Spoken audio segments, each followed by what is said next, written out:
Good morning, friends. Have a nice day. Today, the beautiful nature we are seeing here, very light rain and smoke, everything is covering very nicely to this hill. Today,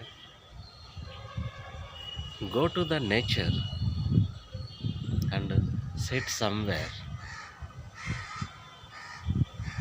Try to get the deep state of meditativeness in the nature and concentrate our art of life class. Today's class is living oneness. This is the third verse of our art of life. This third verse says, carrying body and soul and embracing the one, can you avoid separation? Once again, carrying body and soul and embracing the one, can you avoid separation? Can you let your body become as supple as a newborn child's? In the opening and shutting of heaven's gate, can you play the feminine part? And one more important thing of our version is, can you love your people and govern your domain without self-importance? Just think about this. If possible, then you will be a god to this universe. Giving birth and nourishing, having yet not possessing, working yet not taking credit, leading without controlling or demanding. One who heeds this power brings the ecstatic to this very earth. This is the primal virtue. The main content of this verse is, if you love your people and govern your domain without self-importance, then you are the god of this universe. Yeah, really. From the past, if we observed some legendary persons like Socrates, Jesus, even Valentine, they have done this without self-importance. They have loved the people and governed their domain without self-importance. So they have spoke to this society all the truth.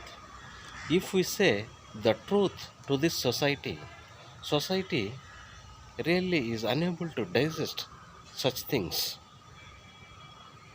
So they have given poison to these legendary persons and hanged them and crossed them. Okay, come to our living oneness chapter. This verse of the ecstatic examines the paradoxical nature of life on earth. So, ecstatic state encourages the attainment of comfort with the seemingly incompatible opposites of the body and soul, which form the basis of your daily life. We are connected to the power of the eternal ecstatic, while simultaneously being in a mortal physique. As we take on this seemingly ambiguous stance, we begin to see the world revealed as flawless.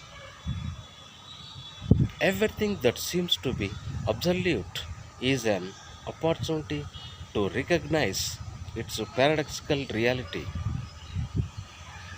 This teaching takes the form of a series of questions.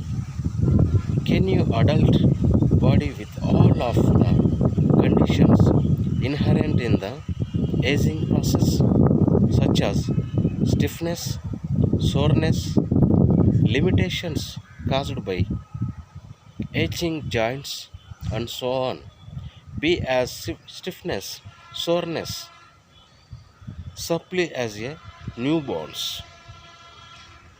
Is it possible to be someone who works and struggles and still be the feminine spirit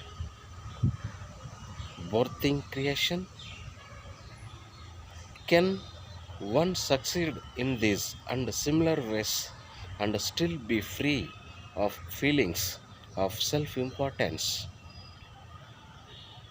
Is it possible to stay true to the outstanding without allowing ego to dominate, yet successfully function in an ego dominated world? This verse promotes a way of living that is guided by the power of embracing the one when the illusion of duality appears more powerful.